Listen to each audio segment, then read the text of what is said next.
নমস্কার বন্ধুরা, আমার চ্যানেলে আপনাদের সবাইকে আবার আমি স্বাগত জানাই। আবার আমি নিয়ে চলে এসেছি একটা নতুন ভিডিও নিয়ে, যেখানে আমি আপনাদেরকে আজকে বলবো বেটা ফিশের জন্যে টপ 10 ট্যাঙ্ক মিটস।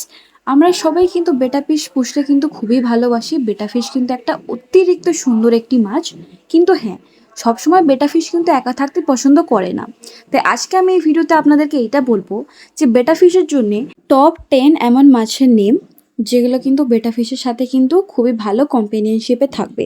আপনার এখানে কিন্তু একটা মিনিমাম 5 গ্যালন ট্যাঙ্ক কিন্তু লাগবেই, এটা হচ্ছে প্রথম রিকোয়ারমেন্ট। তো চলুন ভিডিওটা শুরু করা যাক। তো এই লিস্টে সবার প্রথমে আছে কার্ডিনাল টেট্রা। কার্ডিনাল টেট্রারা কিন্তু খুবই ছোট প্রজাতির মাছ হয়। এরা কিন্তু অন্য মাছগুলোকে খুব একটা বিরক্ত করে না। এরা কিন্তু স্কুলিং ফিশ হয়। আপনারা কিন্তু যদি 5 গ্যালনের ট্যাঙ্ক হয়, আপনারা কার্ডিনাল টেট্রা রাখতেও পারেন বা নাও রাখতে পারেন, কিন্তু এইটা রিকমেন্ড করব আমি যে মিনিমাম যদি 10 গ্যালন ট্যাঙ্ক হয়, তাহলে হয়তো সেখানে আপনি একটা গ্রুপ রাখতে পারবেন কার্ডিনাল টেট্রা, যেখানে হয়তো মিনিমাম 5টা থেকে 6টা মাছ থাকবে। কারণ যত বেশি স্পেস হবে তত বেশি কিন্তু অন্য মাছেরও কিন্তু নড়তে সুবিধা হবে, মানে মুভমেন্টে কিন্তু অনেক সুবিধা দেয়। লিস্টের সেকেন্ড নাম্বারে আছে কিন্তু হার্লেকুইন রাসবোরা। এরা কিন্তু খুবই ভালো প্রজাতির মাছ। এরা হচ্ছে সুপার হার্ডি মাছ। এদেরকেও আপনি বেটা ফিশের সাথে রাখতে পারবেন। এরা কিন্তু খুব একটা বেটা ফিশকে বিরক্ত করে না। এরা কিন্তু বেটা ফিশকে কামড়াতেও যায় না। এরা কিন্তু স্কুলিং মাছ আপনারা বলতেও পারেন বা নাও বলতে পারেন। এদেরকে যদি আপনারা রাখতে চান বেটা ফিশের সাথে, তাহলে কিন্তু একটা মিনিমাম 20 গ্যালন ট্যাঙ্ক কিন্তু রেকমেন্ডেড। কারণ আপনি যদি বেটা ফিশের সাথে এই মাছগুলোকে একটা 5 গ্যালন ট্যাঙ্কের মধ্যে রাখেন, তাহলে হয়তো সেখানে কিন্তু প্রবলেম হতে পারে, যেহেতু মাছগুলো কিন্তু এদিক ওদিক মুভমেন্ট করবে। লিস্টের থার্ড নম্বরে আসে কিন্তু করিডোরাস। করিডোরাস কিন্তু অন্য মাছকে খুব একটা বিরক্ত করে না। ওরা কিন্তু ছোট মাছ হলেও অনেক অ্যাক্টিভ। এই মাছগুলো কিন্তু পুরো অ্যাকোয়ারিয়ামটাকে কিন্তু মাঝে মাঝে পরিষ্কারও রাখে, কারণ এরা কিন্তু স্ক্যাভেঞ্জিং মাছ। এরা কিন্তু সব সময় নিচে খাবার খুঁজে, যেটাতে কিন্তু অ্যাকোয়ারিয়ামের নিচেটা পুরো টাইডি হয়ে থাকে, পরিষ্কার পারা হয়ে থাকে। তো চলুন এরপর আমরা যাব লিস্টের ফোর্থ নাম্বারে। তো লিস্টের ফোর্থ নাম্বারে আছে কিন্তু স্নেলস।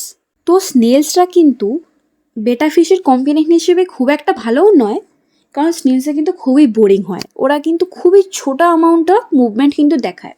এবার দেখুন, আপনারা যদি চান যে বেটা ফিশের সাথে আপনি স্নেল রাখবেন, তাহলে কিন্তু আপনাকে অ্যাকোয়ারিয়ামের সাইজ অনুযায়ী রাখতে হবে। আপনার যদি 5 গ্যালনের ট্যাঙ্ক হয়, তাহলে সেখানে কিন্তু আপনারা হয়তো একদম ছোট যে স্নেলসগুলো সেগুলো রাখতে পারেন। এবার যদি তার থেকে বড় ট্যাঙ্ক হয়, হয়তো 10 গ্যালন ট্যাঙ্ক কি 20 গ্যালন ট্যাঙ্ক, ওখানে হয়তো মিস্ট্রিয়াস স্নেলসগুলো কি অ্যাসাসিন স্নেলসগুলো ওইগুলো কিন্তু রাখতে পারেন। কিন্তু হ্যাঁ, একটা কথা মাথায় রাখবেন, অ্যাসাসিন স্নেল রাখলে কিন্তু তার সাথে অন্য স্নেল রাখবে না। অনেক সময় অ্যাসাসিন স্নেলগুলো কিন্তু ছোট স্নেলগুলোকে খেয়ে ফেলতে পারে। তো সেই কথাটা কিন্তু একটু মাথায় রাখবেন। তো এবার লিস্টে নেক্সট কিন্তু আসে নিয়ন টেট্রা। এই মাছগুলো কিন্তু অন্য মাছকে বদার করে না। আপনারা যদি এদেরকে বেটা ফিশের সাথেও রাখেন, এরা কিন্তু বেটা ফিশেরও খুব ভালো কম্পেনিয়ন। এরা কিন্তু স্কুলিং মাছ। এরাও কিন্তু বেটা ফিশের সাথে ভালোই কম্পেনিয়নশিপে কিন্তু থাকবে। কিন্তু এখানে কিন্তু মিনিমাম একটা 10 থেকে 5 গ্যালন ট্যাঙ্ক কিংবা 10 থেকে 20 গ্যালন ট্যাঙ্ক একটা হতে হবে। এবার লিস্টে আছে প্লেকো, যেটার মধ্যে সবথেকে বেস্ট হবে ব্রিসেল নোজ প্লেকো। এরা কিন্তু খুবই ভালো ক্যাটফিশ হয়। তো এরা কিন্তু আপনার অ্যাকোয়ারিয়ামটা যেটা থাকবে, যেখানে আপনারা এই প্লেকোগুলোকে রাখবেন, এরা কিন্তু সবসময় আপনার ট্যাঙ্কটাকে পরিষ্কারই রাখবে। তো এরাও কিন্তু খুব একটা আপনার বেটা ফিশকে বদার করবে না। কিন্তু আমি রেকমেন্ড করবো একটা মিনিমাম হয়তো 5 গ্যালন ট্যাঙ্কে হয়তো একটা কি দুটো প্লেকো রাখলেন, কিংবা এবার সেটা আপনার ব্যাপার, আপনি আপনার ট্যাঙ্কে কটা করে কি রাখতে চান। কিন্তু আপনারা যদি 5 থেকে 6টা রাখতে চান, তাহলে হয়তো রেকমেন্ড করবো যে 5 গ্যালনের বেশি 10 গ্যালন ট্যাঙ্ক আপনারা সেখানে রাখতে পারেন। এরপর লিস্টে আছে ওটো সায়েন্সলেস। এরা কিন্তু খুবই ছোট প্রজাতির মাছ। এরা কিন্তু বড় হয়েও কিন্তু সাইজটা ছোটই থাকে।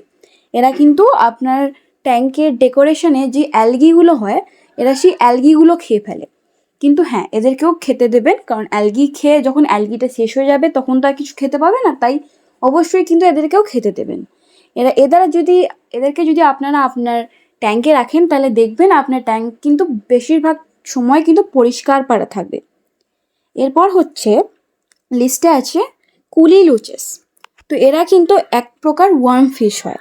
এরা কিন্তু খুবই শাই প্রকৃতির, মানে এরা কিন্তু খুবই লজ্জাবতী হয়।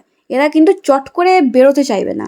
আপনারা যদি কোনো বড় একটা ট্যাঙ্ক নেন, সেখানে যদি আপনারা একটা কি দুটো এরম ধরে কুলি লুচেস ছেড়ে দেন, তাহলে হয়তো দেখবেন এরা কোথায় ওজে খাঁজে ঢুকে গেছে, আপনারা দেখতেই পাবেন না, পুরো যেন সে মিশিয়ে যায়। তো আমি রেকমেন্ড করবো যে আপনারা যদি বড় ট্যাঙ্কে এদেরকে রাখেন তাহলে মিনিমাম 5 থেকে 6টা রাখতে পারেন 10 গ্যালন ট্যাঙ্কে। আর যদি 5 গ্যালন ট্যাঙ্ক হয় তাহলে সেখানে হয়তো 1টা 2টো রাখতে পারেন, সেটা আপনার ব্যাপার, আপনারা ট্যাঙ্কের সাইজ অনুযায়ী রাখতে পারেন।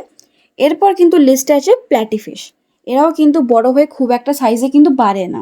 প্ল্যাটিফিশরা কিন্তু অনেক হার্ডি মাছ হয়, এরা কিন্তু চট করে কিছু হয় না এদের। তো এদেরকে কিন্তু যদি আপনারা রাখেন বেটা ফিশের সাথে, যদি 5 গ্যালন ট্যাঙ্কে রাখেন তাহলে সেখানে হয়তো 1টা কি 2টো রাখতে পারেন। কিন্তু হ্যাঁ, আপনাদেরকে একটা জিনিস খুবই খেয়াল রাখতে হবে, এরা কিন্তু খুবই তাড়াতাড়ি ব্রিড করে ফেলে। তো সেখানে আপনারা যদি ছোটো ট্যাঙ্কে রাখেন তাহলে হয়তো 2টো ফিমেলের সাথে রাখতে পারেন, কিংবা যদি বড় ট্যাঙ্কে রাখেন সেখানে হয়তো একটা ছোটো গ্রুপে রাখতে পারেন, সেটা কিন্তু আপনাকে একটু খেয়াল রাখতে হবে। এবার কিন্তু আমি চলে যাচ্ছি আমাদের লিস্টের সবার শেষে যেটা আছে, সেটা হচ্ছে রামিনোস টেট্রাস। এরা কিন্তু দেখতে ভীষণ ভালো হয়, আমার ওপিনিয়নে কিন্তু এরা হচ্ছে বেস্ট স্কুলিং ফিশ। এরা কিন্তু খুব একটা বড় হয় না সাইজে, এরা কিন্তু সাইজে ছোটোই থাকে। তো আপনার বেটাদের সাথে যদি আপনারা এই মাছটা রাখেন তাহলে এরা বেটা ফিশকে খুব একটা বদার করবে না, এরা কিন্তু নিজেদের মধ্যেই সারাদিন ধরে ঘুরে বেড়াবে, এরা অন্য কোনো মাছকে বদার করে না। তো আপনারা এই মাছটাকেও বেটা ফিশের কম্বিনেন্ট হিসেবে রাখতে পারেন, আপনার বেটা ফিশও কেউ বোরিং ফিল হবে না। তো বন্ধুরা, আমার ভিডিওটা কিন্তু আজকে এই পর্যন্তই। এই ভিডিওতে আমি আপনাদেরকে বললাম 10টি মাছের নাম যেটা কিন্তু বেটা ফিশের সাথে রাখলে ভালো কম্বিনেশন বানাবে। তো আমার পরের ভিডিওটা আমি কোন টপিকে ছাড়বো সেটা যদি আপনারা বলতে চান তাহলে আমাকে কমেন্ট করে অবশ্যই জানাবেন। আর আমার ভিডিওটা যদি আপনাদেরকে ভালো লেগে থাকে তাহলে অবশ্যই লাইক আর চ্যানেলটিকে সাবস্ক্রাইব করবেন। ভিডিওটি শেষ পর্যন্ত দেখার জন্য ধন্যবাদ।